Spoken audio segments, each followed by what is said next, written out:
Hi GITV, I'm Bob the Axeman Hildebrand. I am Bob the Axeman Hildebrand, Bob the Axeman Hildebrand, and Bob the Axeman Hildebrand. I've been playing Airsoft for the better part of 20 years. This video series, we're gonna go over a wide variety of products, and I'm gonna give you my decision on whether I would buy or nah. On today's episode of Buy or Nah, we're going to be going over the Lancer Tactical MMC, or Multi Mission Carbine, which actually comes in 10.5 and 14.5 inch lengths, as well as black and tan.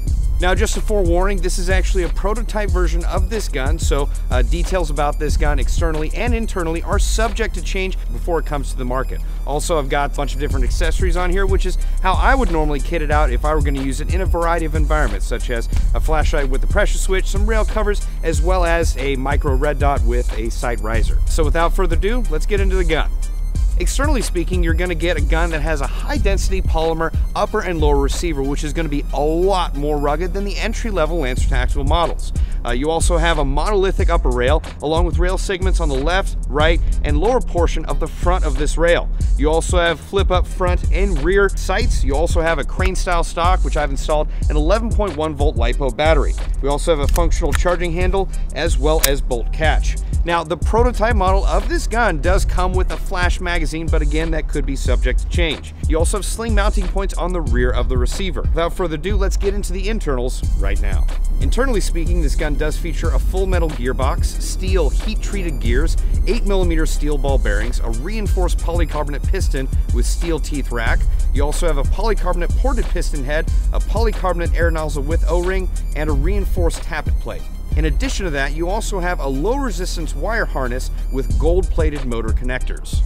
Now, a lot of you may not be aware about this, but this gun is OEM'd by Lonex, which is the same OEM manufacturer as our own in-house brand, our FMG4 series. Now, Lonex is well known for the high quality internal parts they produce, which is exactly why we use them in our in-house brand, our FMG4 series, and why it's a huge plus for Lancer Tactical's mid-level entry into the airsoft market. All right, now this video series is called Buy or Nah, so it's high time whether I tell you whether this gun, for me, is gonna be a buy or a nah.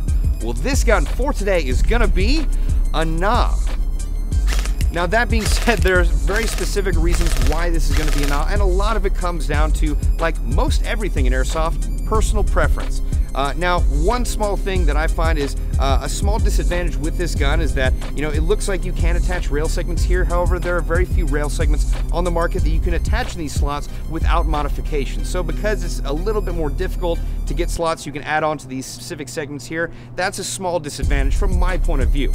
However, the main reasons why this gun is going to be a nah for me is I already have existing weapons in my airsoft inventory that duplicate this weapon's function.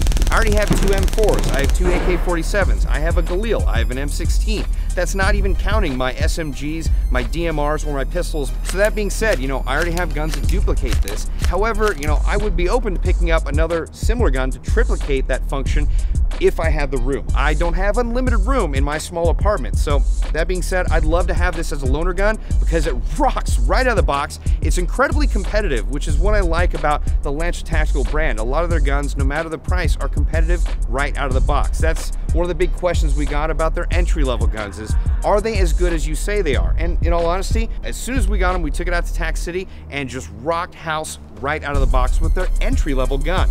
That being said, this being their mid-level gun, again, I would love to have one of these if I had the room, and I don't. So today, this is gonna be a nah. However, this is an excellent option for those of you that are looking at upgrading from an entry-level gun to a mid-level AEG, or if you're looking at getting something different from your existing inventory. For example, if you already have an AK, or if you already have a G36 and you want an M4 platform, this is a very affordable and ridiculously competitive option. So even though this is a nah for me based on personal preference, I would still suggest this for the general airsoft public because of its affordability and its function at that price.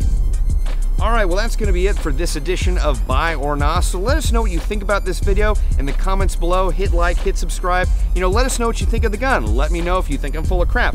Just give us your comment and thoughts below. And once again, I'm Bob the Axeman Hildebrand, and this is GITV. Have you ever wanted to compare what your friends use to what you use? Well, now you can with the new Compare feature on AirsoftGI.com. Just click the compare box on the items you want to see, then click the compare button to see those items with their stats and prices side by side.